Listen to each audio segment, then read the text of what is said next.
Hello বন্ধুরা, good morning. এখন বাজে 9:30। আজকে আমি সকাল থেকে ব্লগটা মোজাগুলো দেখাচ্ছি, চিন্তা করো। কালকে খেতে দেবো, যা সকাল। কালকে আমার মনে নেই কাজতে, আলোর থেকে দুর্গন্ধ আছে এই মোজায়। ভুলে গেছি কালকে, দুর্গন্ধ ভুলে গেছি 15টা বাজে। আমি সকাল থেকে আজকে ব্লগটা করে নিই, এনার্জি নেই একদম। ছোটো ছেলেটা যা জ্বালিয়েছে কালকে রাত্রে, ভালো লাগে না। কী জ্বালাতন করে, ঘুমোই না, এত দুষ্টুমি করে। খুব দুষ্টুমি করেছো তুমি, খুব দুষ্টুমি করেছো, ভালো লাগে না আমার। ঘুমোতে একটু দেয়নি, একটুও ঘুমোয়নি। কী হয়েছে কে জানে, বুঝতে পারলাম না। পেটে লাগছিল না কী হয়েছিল ভগবান জানে। সকাল থেকে ওই জন্য ব্লগটা শুরু করিনি। শরীরে হাত পায়ে কী ব্যথা বাবা। সকালবেলা কাজকর্ম সব সেরেছি, ঘর ঝাড় দিয়ে মুছেছি, বাসন কুসন ধুয়েছি। আর আজকে আর বড় ছেলেকে টিফিন বানিয়ে দিইনি, ওই যা ছিল ওই নিয়ে গেছে, বিস্কিট যা ছিল ওই দিয়ে দিয়েছি। আর শুধু ভাতটা প্রেশার কুকারে করেছি। আর পাচ্ছি না, কাচাকুচি ছিল এক গাদা, ওগুলোও করিনি। ভাতটা বসাতে যেতে হবে, মা মনে ভাত বসিয়ে দিয়েছে, দেরি হয়ে গেছে আমার। চলো নিচে যাই, বাবা ভালো লাগে না, চলো নিচে যাই। রাত্রে ঘুম নেই তো, তাই শরীরে একদম এনার্জি নেই। সকালবেলা উঠে যে কী কষ্ট করে কাজগুলো করেছি তার ঠিক নেই। ওই কুতিয়ে কাতিয়ে একদম কোনো রকম কষ্ট করে কাজগুলো করেছি। তাই আর মানে যে ভিডিও করবো, ভিডিও করাতে একটা এনার্জি থাকতে হবে, মন মেজাজ ভালো থাকতে হবে, তবে তো ভিডিও করতে ভালো লাগে বলো তো। তার জন্য আজকে সকাল থেকে ভিডিও করিনি। আজকে ইচ্ছাই ছিল না ব্লগটা করার, কি করব। রোজ ভিডিও না করলে তো রোজ ব্লগটা দিতেও পারবো না, তার জন্য আর করতে হলো।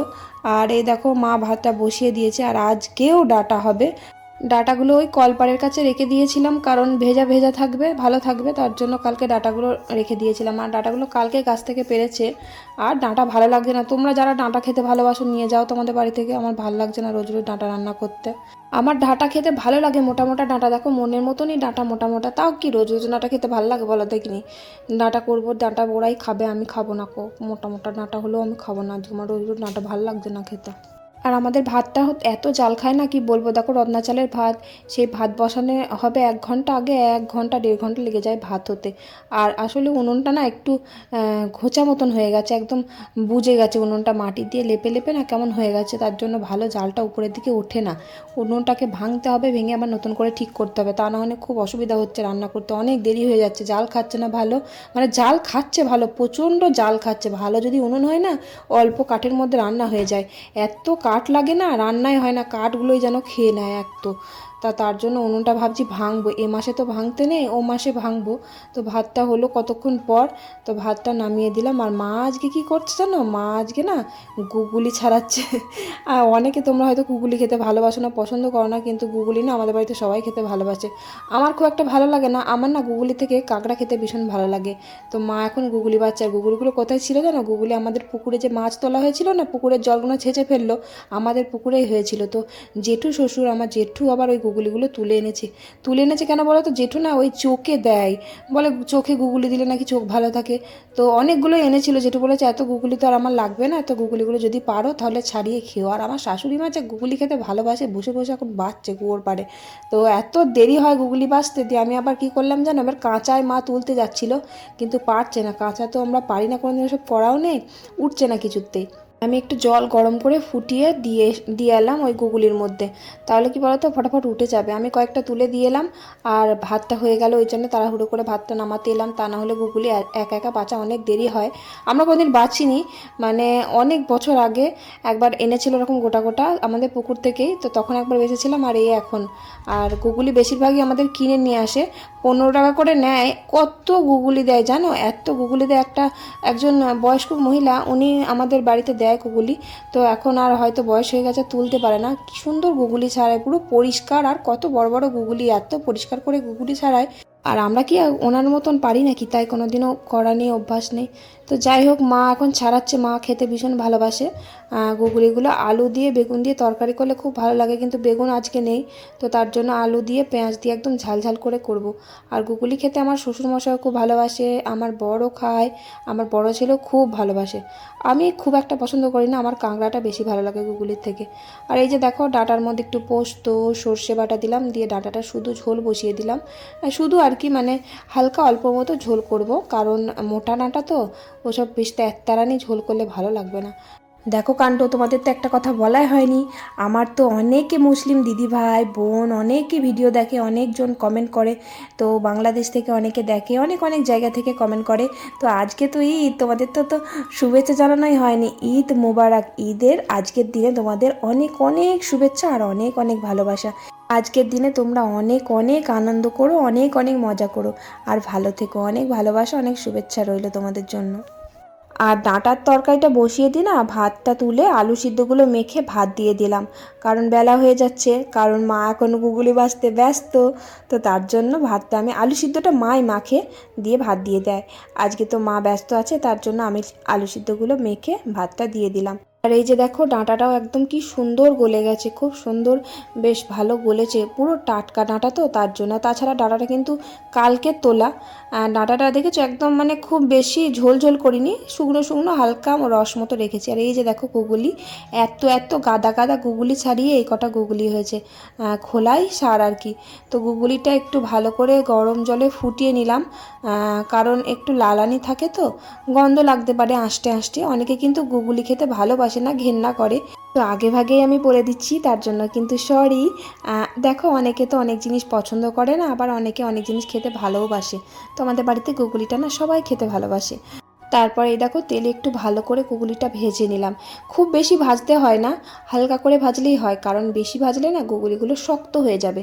আর আলু পেঁয়াজ টমেটো আর লঙ্কা, মানে আলু পেঁয়াজটা ভুলে গেছিলাম, গুগলিটা জলে সিদ্ধ করতে হবে ভাজতে হবে ভুলে গেছি, আলুটা তেলে দিয়ে ভেজে ফেলেছিলাম। তো তারপরে আবার নামিয়ে গুগলিটা সিদ্ধ করে নিয়ে ভালো করে ভেজে নিলাম। তারপরে এই যে আলু কাঁচা লঙ্কা পেঁয়াজ আর একটু সর্ষে বাটা দিলাম, বেশ বেশি করেই লঙ্কা দিয়েছি, কারণ এইসব জিনিস একটু ঝাল ঝাল না হলে ভালো লাগে না। আমার কিন্তু গুগলির থেকে, এই যে বললাম তোমাদের কাঁকড়ার তরকারিটা এত ভালো লাগে, ওই তরকারি দিয়েই আমার ভাত খাওয়া হয়ে যায়, কাঁকড়ার ঝোলটা দিয়েই এত টেস্টি লাগে, খুব সুন্দর একটা গন্ধ লাগে কাঁকড়ার তরকারিতে। তো যাই হোক, কাঁকড়া তখন নেই বলেও লাভ নেই বারবার। তারপরে এই দেখো গুগলির তরকারিটা বসিয়ে দিয়ে আমি আজকে ভাত খেয়ে নিলাম, পান্তা ভাত খেলাম আজকে। কারণ কালকে ওই যে নিমন্ত্রণ ছিল না রাত্রে, ওই নিমন্ত্রণ বলতে ওই হরিনাম হয়েছিল না, ওখানে গিয়ে লুচি খেয়েছিলাম, দিয়ে রাত্রে না ভাতটা আর খাওয়া হয়নি, ভাতগুলো সব রয়ে গেছিলো, তো জল দিয়ে রেখে দিয়েছিলাম। আজকে আমি জল খাবারে ভাতগুলো খেয়ে নিলাম। আমার বর বলছিল যে আমাকে দিয়ে দিও, গরমে আমার গরম ভাত ভালো লাগে না, পান্তা ভাত ভালো লাগে। তো আমি আর দিইনি, আমি গরম ভাতই দিয়েছি, পান্তা ভাতগুলো আমি খেয়ে নিলাম। খেয়ে টেয়ে তারপরে এই দেখো গুগলিটা হয়ে গেছে, একদম শুকনো শুকনো করে নামিয়ে নিলাম। এরকম না করলে ভালো লাগবে না, একদম শুকনো শুকনো করে নামাতে হবে। আর গুগলিতে কিন্তু জিরে আদা রসুনও দেয়, কিন্তু আমি দিই না, আমার ভালো লাগে না, ওই আদা রসুন দিয়ে গুগলি করতে ভালো লাগে না। আমার সর্ষে বাটা দিয়ে আমার মা শিখিয়েছিল, বলে সর্ষে দিয়েই ভালো লাগে, গুগলির মধ্যে কখনো আদা জিরে রসুন দিবি না, ভালো লাগবে না, টেস্টটা পাওয়া যাবে না। আর এই যে দেখো কুচু কুচু আলুগুলো আছে না আমাদের, ওই আলুগুলো অনেক রয়েছে, সব নষ্ট হয়ে যাচ্ছে। তো পাঁপড় তো আর করাই হচ্ছে না সময়ের জন্য, তার জন্য মা বললো পাতলা পাতলা করে কেটে দিই, খোসা ছাড়াইনি, একদম খোসা শুদ্ধই দিয়ে যে ভেজে দিলাম মাকে। মা এরকম গোল গোল আলু ভাজা খেতে ভালোবাসে, আমারও ভালো লাগে, কিন্তু কলাইয়ের ডালের সাথে এরকম গোল গোল আলু ভাজা খুব ভালো লাগে। কলাইয়ের ডাল তো আর হয়নি, আজকে টক ডাল হয়েছে, আর টক ডাল আমি ভাতের সাথে একদমই খাই না, আমার শুধু খেতে চুমুক দিয়ে শুধু খেতে ভালো লাগে। আর জেঠু দেখো এঁচড় এনেছে আজকে, এঁচড়টা মনে হচ্ছে বেশ পাকা পাকা হবে, এই এঁচড় খেতে আমার খুব ভালো লাগে, এঁচড়ের ঝাল। তো এটা তো আর আজ হচ্ছে না, এটা কালকে হবে। তো তারপর রান্না বান্না করে রান্নাঘরটা পরিষ্কার করে নিলাম। আর কালকে যে আমার বর যে লাল শাকের ডাঁটিগুলো এনেছিল না, একদম নষ্ট হয়ে গেছে ডাঁটিগুলো, কালকে ফ্রিজে রাখা হয়নি। আর তারপরে পাতাগুলো পোকা ছিল, আর ডাঁটিগুলো একবারে বাজে, খাওয়ার মতো নয়, তার জন্য ফেলে দিলাম। আর শাক পাতাগুলো যদি ভালো হতো তাহলে রসুন ফোড়ন দিয়ে ভাজতাম, আমাদের মাঠে ওরকম লাল শাক তো হয় প্রায়ই, তো এখন অসময় তো তাই জন্য পোকা লেগে গেছে। আর ভাজা খেতে লাল শাক আমার খুব ভালো লাগে, কারণ ভাতগুলো লাল লাল হয়ে যায়, তো ছোটোবেলা থেকে লাল শাক ওরকম খেতে খুব ভালোবাসি আমি। আর এই যে দেখো আমার ছেলে কি কাণ্ড করেছে, ওই যে কাঠের কুচিগুলো না, ওই মানে যে কাঠ এনেছে আমাদের, আম কাঠ এনেছে, তো আম কাঠের কাঠগুলো কাটছে একজন মিস্ত্রিতে, তো সেই কুচো যেগুলো বার হয়েছে সেগুলো আমার শ্বশুর মশাই এনে উঠোনে রোদে দিয়েছে। তো জানোই তো আমার ছোট্ট সোনা কত দুষ্টুমি করে, উনি তো আর ঠিক রাখবে না, ওই এক খাবলা নিয়েছে, নিয়ে সারা উঠোনময় ফেলে দিয়েছে। আমি বারবার করে বললাম এখানে দিও না, ও কিন্তু ফেলে দেবে। হ্যাঁ তাই দিল। তো যতবার ফেলছে ততবারই আমি তুলে তুলে ঝাঁট দিয়ে দিচ্ছি, তো আবার ফেলে দিয়েছে। ওই দেখো ঝাঁট দিলাম পুরো উঠোনটা একদম, ঝাঁট দিয়ে ওই কাঠের ইয়েগুলো সব রান্নাঘরে রেখে দিলাম। একটু ভেজা আছে তো একটু রোদে না দিলেও হয় না। আবার ওই কাঠের কুচি কে বয়ে বয়ে ছাদে আনবে বলো তো। আর আজকে আমার ছোট্ট সোনা কালকে রাতে হয়েছে সারা রাত ঘুমোয়নি আর শুধু হিসু করেছে। আবার হিসু করে সব ওই দেখো তোষকটা আমার বড় সকালবেলা রোদে দিয়ে গেছে, খুব ভারী তো আমি পারিনি। আর তোষকের উপরে যেটা থাকে ব্ল্যাঙ্কেটটা এটাও ভিজে গেছে, তার জন্য আমি একটু রোদে দেওয়ার জন্য নিয়ে এলাম। এটা তো আর কাচা যাবে না, এটা কাচলে এটা নষ্ট হয়ে যাবে। আর অনেক জামা কাপড় জড়ো হয়েছে, ব্ল্যাঙ্কেট, তারপর দুটো ব্ল্যাঙ্কেট, দুটো চাদর। কালকে যে চাদরটা কাচলাম সেটাই আবার কালকে রাত্রে পেতেছিলাম, ওটাতে আবার টয়লেট করে দিয়েছে, তাই আজকেও আমাকে কাচতে হবে। আর বেলা হয়ে গেছে দেখো, রোদ নেই কিন্তু গরম আছে হালকা, তো শুকিয়ে যাবে, হাওয়া আছে তো শুকিয়ে যাবে। তার জন্য কেচে দিলাম সব, বেলাতে হলেও কেচে দিলাম, শুকিয়ে যাবেন। তা না হলে কালকে সকালে আমি কাচতে পারবো না, সকালবেলা আমি একদমই সময় পাই না। আর অঙ্কিতা সাহা, তুমি জিজ্ঞেস করেছো যে দিদিভাই তোমার টাইটেল কি। আমার টাইটেল কি জানো? আমার টাইটেল প্রিয়াঙ্কা সাধুখা। আমার বাপের বাড়ির টাইটেল ছিল গড়াই। কেমন না টাইটেলটা? গড়াই, প্রিয়াঙ্কা গড়াই। আর এখানকার টাইটেল হচ্ছে সাধুখা। আমার না সাহা টাইটেলটা খুব ভালো লাগে, কারণ আমাদের যাতে সাহা, সাধুখা, গড়াই এগুলোই আছে, তো আমার সাহা টাইটেলটা খুব ভালো লাগে। এই সাধুখা টাইটেলটা আমার একটুও ভালো লাগে না, সত্যি করে যাই বলো। কি আর করবো বলো, সাধুখা টাইটেলটা ভালো না লাগলেও তো আর পাল্টাতে পারুম না। তো যাই হোক, তারপরে এই দেখো কাচাকুচি করলাম রাজ্যের, এই যে র্যাক, দুটো ব্ল্যাঙ্কেট, এগুলো কাচলাম। আর তোষকটা দেখো সকালে আমার বর রোদে দিয়ে গেছে, আমি উল্টাতেই পারলাম না, এত ভারী। আর কাচাকুচি করে না পুরো হাঁপিয়ে গেছি, উল্টানোর ক্ষমতা নেই, তো দুমড়েই রেখে দিয়ে চলে গেলাম। এত মানে হাঁপিয়ে গেছি, কাচাকুচি করতে করতে দম লেগে যাচ্ছিল। আর আজকে মা সকালে পুজো করতে পারেনি, ওই যে গুগুলি বাজতে বাজতে দিন কাবার হয়ে গেছে, তার জন্য পুজোটা মা করতে পারিনি। তাই আমি আজকে বেলাতেই চানটা করে পুজোটা করে নেব, ঠাকুরের বাসনগুলো ধুয়ে নিচ্ছি। আর আমার ছোট্ট সোনা কিন্তু এখনও খায়নি, ওকে এখনও খাওয়ানো হয়নি, ও মার কাছে নিচে আছে, মায়েরও এখনও চান হয়নি। কারণ আমি নিচে যাব, ছোটো সোনাকে নিয়ে আসবো, তারপরে মা কিন্তু চান করতে পারবে, মার কাছেই তো ও আছে। তারপরে এই যে দেখো ফুলের গাদা, আমাদের বাড়িতে এখন কত ফুল ফোটে, দুটো জবা গাছ আছে জানো। একটা রক্ত গাদা, মানে ওই সেই পঞ্চমুখী জবা বলে না, ওই পঞ্চমুখী জবা একটা আছে, আর একটা গোলাপি গোলাপি টাইপের ওই বড় বড় জবা ফুল হয় না, ওই জবা ফুল গাছ আছে। আর বাড়িতে সাদা ফুল গাছও আছে, কিন্তু আমাদের না, ওটা কাকি শাশুড়ির গাছ। আমাদের সাদা ফুল একটা ছিল, নষ্ট হয়ে গেছে গাছটা।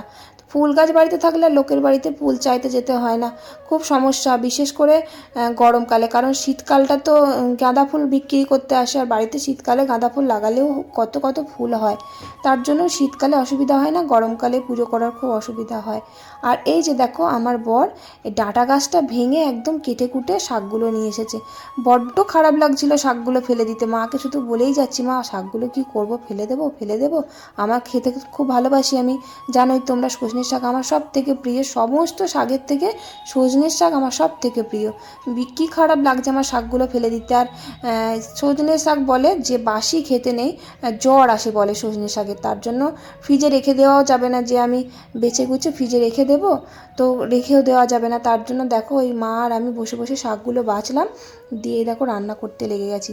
সিদ্ধ করতে দিয়েছিলাম, সিদ্ধ হয়ে গেছে, একটু নুন দিয়ে খুব সুন্দর নরম হয়েছে। কচি কচি শাকগুলো নিয়েছি, অনেক শাক, এত শাক 4-5 দিন খাওয়া যেত, সব ভেঙে রেখে দিয়েছে, বেছে বেছে নিলাম, কি করব। তো আমার খেতে ভালো লাগে বলে দেখো এত বেলায় আমি আবার শাকগুলো ভাজছি।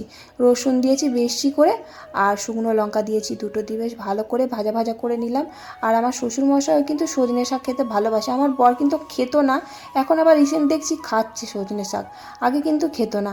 আর আমার ছোটো ছেলের কথা বাদ দাও, ও তো কোনো শাক ভাজাই পছন্দ করে না, কোনো শাকই খায় না, শুধু পাট শাকের ঝোলটা খেতে খুব ভালোবাসে। আমার এই সজনে শাক দিয়েই ভাত খাওয়া হয়ে যাবে। দেখো এক বাটি শাক ভাজা, নিচে মাকে দিয়ে এলাম এক বাটি। মা খুব একটা পছন্দ করে না সজনে শাক, বাবা খেতে ভালোবাসে, জেঠু শ্বশুর খেতে ভালোবাসে, দিয়ে এলাম এক বাটি, ওনারা ভাত খেয়ে নেবে। আর আমি আমার বর এক বাটি নিয়েছি। দেখো শাক দিয়ে আজকে আমার ভাত খাওয়া হয়ে যাবে, সত্যি কি দারুণ লাগছে।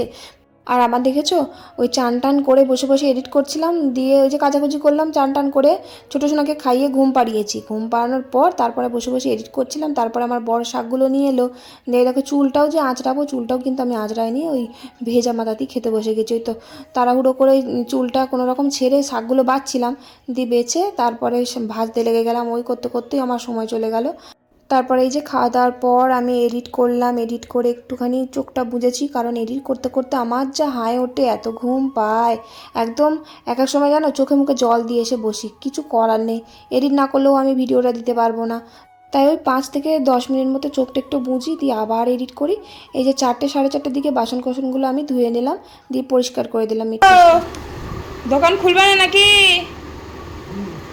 উঠিয়া পড়ো, বেলা হয়ে গেল তো। শোনো, উঠে এসো উঠে এসো উঠে এসো,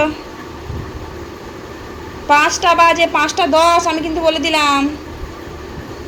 তোমার চোখ চোখ থেকে ঘুম ভাঙছে না নাকি আজকে? শোনো আসো, শোনো আসো, হিসু করবে আসো। ওর বাবা ওই যে বড় ছেলেকে স্কুল থেকে নিয়ে আসে তো, দিয়ে এবার দুপুরবেলা ঘুমোতে পারে না, দিয়ে ওই এনেই না ধপ করে শুয়ে পড়ে, আর উঠতে চায় না। ওই 5টা বেজে গেছে, 4:30টার সময় দোকান খোলে, আজকে 5টা 5:30টার সময় দোকান খুলতে গেল। আর সকালবেলা আজকে আইসক্রিম এসেছিল, জেঠু কিনেছিল 3টে, তা সেই আইসক্রিম ফ্রিজে ছিল, তো এখন বার করে আমি একটা খেলাম, আর ছোট্ট সোনাকে দিলাম, ও ঠান্ডা ঠান্ডা তো সে দাঁত মুখ শিরশির করছে, খায়নি। আর ওকে না দেওয়াই ভালো, ঠান্ডা লেগে যাবে। আর বড় ছেলে একটা খেলো, আর আমার শাশুড়ি মা একটা খেয়েছে। আমার বড় আইসক্রিম খায় না, ওর সে দাঁত শিরশির করে, তার জন্য খেতে চায় না। আর আমি ছোটোবেলা থেকে আইসক্রিম খাওয়ার পোকা। ছোটোবেলায় জানো তো ওই ভাঙা চোড়াওয়ালা আইসক্রিম বিক্রি করতে, সেই জল আইসক্রিমগুলো, ছোটোবেলার কথা বলছি, যাই হোক, তখন ওই ভাঙাচোড়া টেনে টেনে নিয়ে আসতাম, কোথায় টিন ভাঙা, কোথায় প্লাস্টিক ভাঙা, হ্যান ত্যান যা ছিল বাড়ির মধ্যে থেকে। খুবই ছোটো ছিল তখন, ছোটো ছিলাম আমি তখন। ওই নিয়ে আসতাম আইসক্রিম খাওয়ার লোভে লোভে, দিয়ে ওই দিতাম। আর তখন মনে হয় আইসক্রিমের দাম 50 পয়সা কিংবা 1 টাকা ছিল তখন। ওই সেই জল আইসক্রিমগুলো গো, সেই উপরে সেই হালকা মতো সেই কী সব দেওয়া থাকতো, বেশ কি ভালো লাগতো খেতে। আর আমার মা দুধমালাই খেতে ভালোবাসতো। সেই সব আইসক্রিম এখন আর পাওয়া যায় না, যাই বলো, তখন ওইসব জল আইসক্রিম আর কত ভালো লাগতো। এখন তো কত ভালো ভালো আমুলের দামি দামি আইসক্রিম খায়। যাই হোক, তারপরে ওই যে ছাদ থেকে সব জামা কাপড়গুলো তুলে নিয়ে আসলাম, তোষকটা তুলে নিয়ে আসলাম। তারপরে এই যে দেখো সন্ধে দিয়ে দিচ্ছি, সন্ধেটা লেগে গেছে। আর ধুনো দিতে পারি না জানো, ওই একটু ছোল না থাকলে না, ওই যে নারকেলের ছোবাগুলো বলে না, ওই ছোবা না থাকলে না ধুনো দিতে পারি না। আজকে জেঠুর কাছ থেকে একটু পেলাম, তাই ধুনো দিলাম। আর পাটকাঠি দিয়ে ধুনো দিলে না একদম আগুনগুলো চারিদিকে ছড়িয়ে যায়, হাওয়ায় ওড়ে। আমার খুব ভয় লাগে, পাটকাঠি দিয়ে খুব ভালো আগুন হয় না, ভালো ধুনো দেওয়া যায় না, একটু ছোবা না হলে কি ভালো হয়। তার জন্য জেঠুর কাছ থেকে একটু নিয়ে এসে আজকে ধুনো দিলাম। তারপর এই সন্ধ্যাবেলা একটু মুড়ি আর একটু পাঁপড় খেলাম। আর আলু চচ্চড়ি আমাদের রোজই হয়, কারণ রাত্রে রুটি খায় আমার বর। আর এই যে দেখো, আমি আলু চচ্চড়িটা বসাচ্ছি, আর আমার বর এসে আমাকে বকছে কেন বলো তো, ওই হলুদটা শেষ হয়ে গেছে কোটোয়, তো আগে থাকতে থাকতে বলি না, তো ভুলে গেছি হলুদের কথা, কারণ বাজারে গেছিলো হলুদ আনতে, বলতে ভুলে গেছি, তাই বকছে যে শেষ হয়ে যাবে তখন তুমি বলবা, থাকতে থাকতে তো বলবা না। এবার আছে, শেষ হয়নি, নিচে রান্নাঘরে আছে, অনেকটাই আছে, তো উপরের কোটোটা শেষ হয়ে গেছে। আর আমরা দেখো 3 জন 3 রকমের খাবার খাচ্ছি। আমি খাচ্ছি আতপ চালের ভাত, আর আমার বর রুটি খাচ্ছে ঘুগনি দিয়ে। ঘুগনিটা কিন্তু আমার বড় ননদের বর দিয়ে গেল একটু আগে, ওরা বাজার থেকে এনেছে তো, তার জন্য অনেকটা দিয়ে গেল। আর আমার বড় ছেলে খাচ্ছে পান্তা ভাত, আর আমি তো ওই যে আতপ চালের ভাত, 3 জন 3 রকমের খাবার খাচ্ছি, বুঝতে পারলে। তো বেশ ভালো লাগলো খেতে, আমার আতপ চালের ভাত খেতে খুব ভালো লাগে। আর আমার বড় ছেলে পান্তা ভাত খেতে ভীষণ ভালোবাসে। ও ওই যে আতপ চালের ভাত মানে গলা গলা খাবারই পছন্দ করে না, গলা ভাত খেতে চায় না, তার জন্য ওকে গলা ভাত দিইনি। আর আমার বর এই যে আতপ চালের ভাতও পছন্দ করে না, আর পান্তা ভাত রাতে খাবে না, তার জন্য ওকে রুটি বানিয়ে দিলাম। চলো ভিডিওটা তাহলে আজকে এখানেই শেষ করে দিই, ভালো লাগলে একটা লাইক কমেন্ট শেয়ার করে দিও। চলো আবার নেক্সট ভিডিওতে দেখা হবে, চলো টাটা, বাই বাই।